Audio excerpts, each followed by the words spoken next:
حضرت عمر رضی اللہ تعالیٰ عنہ کا دربار لگا ہے. ایک شخص کو پکڑ کر لوگ لے آتے کہ اس شخص نے ہمارے باپ کو قتل کر دیا. حضرت عمر رضی اللہ تعالیٰ عنہ نے پوچھا کیا ماجرا ہے بھائی؟ اس نے کہا جی واقعی میں ان کے باپ کا قاتل ہوں، لیکن میں نے قصداً قتل نہیں کیا. ہوا یہ کہ میں ایک مسافر ہوں، جا رہا تھا، راستے کے اندر سبز چراگاہ تھی، میرا اونٹ بھوکا تھا، اس چراگاہ میں داخل ہو گیا. اس کے بوڑھے باپ نے پتھر اٹھایا اور میرے اونٹ کو مارا، اس کی آنکھ نکل گئی. مجھے بڑا غصہ آیا، میں نے وہی پتھر اٹھا کر اس کے باپ کو دے مارا، لیکن وہ ایسے ٹھکانے پہ لگا کہ اس کا باپ فوراً فوت ہو گیا. میرا قصد اور ارادہ نہیں تھا، لیکن بہرحال میں اس بات کا اقراری ہوں کہ میں نے اس کے باپ کو قتل کر دیا ہے. آپ جو حکم سنائیں میں اس کو قبول کروں گا، لیکن میں ایک مہلت مانگتا ہوں کہ میرے دوست، میرے بھائی کی کوئی رقم میرے ذمے ہے، میرے پاس اس نے امانت رکھی ہوئی ہے اور وہ مجھے پتا ہے کہ میں نے کہاں چھپا کے رکھی ہوئی ہے. اگر آپ فیصلہ کر دیتے اور میری گردن کاٹ دی جاتی ہے تو وہ امانت جو میں نے رکھی ہوئی ہے سنبھال کر کے، میرے علاوہ کوئی جانتا بھی نہیں ہے، تو وہ اس تک کون پہنچائے گا؟ اگر آپ مجھے 3 دن کی مہلت دے دیں تو میں جا کر کے اس کی امانت اس کو واپس کر کے پھر واپس آؤں گا. پھر یہ پھندا پھانسی کا میں اپنے گلے میں ڈلوانے کے لیے تیار ہوں. حضرت عمر رضی اللہ تعالیٰ عنہ نے فرمایا کہ کوئی شخص تیری ضمانت دے دے تو ہم تجھے چھٹی دینے کے لیے تیار ہیں.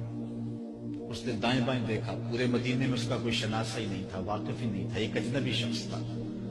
حضرت ابو ذر غفاری کھڑے ہو گئے، کہا حضرت عمر میں اس کی ضمانت دیتا ہوں. ضمانت دے دی گئی، وہ چلا گیا.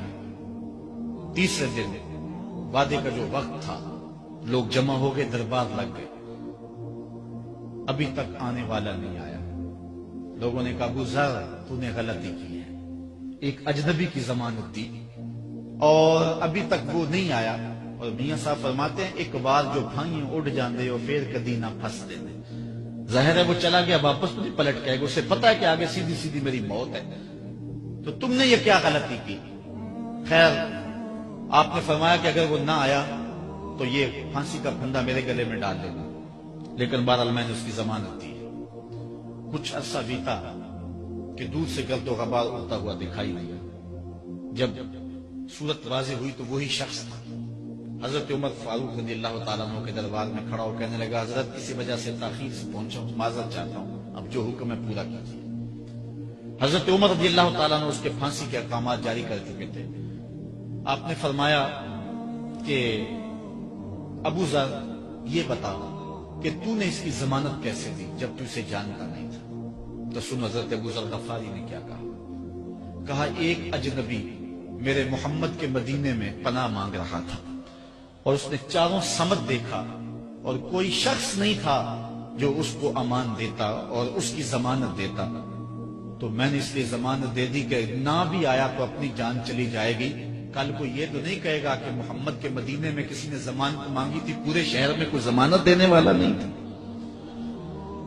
اس کو کہا کہ انہوں نے تو ضمانت دے دی، میاں اب تو بتا کہ تو چلا گیا تھا، تجھے جانتا کوئی نہیں تھا، نہ پلٹ کے آتا تو تجھے کوئی پوچھنے والا نہیں تھا، تو تو نے یہ دوبارہ موت کے منہ میں کیوں اپنا سر رکھا ہے؟ تو اس نے کہا کہ میں نے کہا کہ ایک اجنبی کی ضمانت ایسے شخص نے دی ہے جو مجھے جانتا بھی نہیں ہے، اور اگر میں نہ گیا تو لوگ قیامت تک اجنبیوں پر بھروسہ نہیں کریں گے کہ اجنبی یوں سلوک کیا کرتے ہیں. تو حضرت عمر رضی اللہ تعالیٰ عنہ اس کے پھانسی کے احکام جاری کیے. تو جن کے باپ کو قتل کیا تھا وہ بیٹے کھڑے ہو گئے، کہنے لگے تاریخ کی کالک ہم اپنے منہ پہ ملیں گے، ہم بھی اپنے باپ کے قاتل کو معاف کر دیتے ہیں. یہ ہماری تاریخ ہے، یہ ہماری کہانی ہے. لیکن آج ہم کس جگہ پہ کھڑے ہیں اور کیا ہماری صورتحال ہے؟ نہ ہمارا کردار رہا اور نہ ہمارا کوئی تشخص رہا. آج ہم نے اپنا تشخص بھی مٹا کے رکھ دیا، اپنے طرز زندگی بھی بدل دی. نہ ہماری باطن کی وہ روشنی رہی، نہ ظاہری وہ صورت رہی کہ ہم پہچانے جائیں کہ حضور کے غلام ہیں، بلکہ آج بھانت بھانت کی بولیاں بول رہے ہیں. اقبال نے کیا کہا تھا؟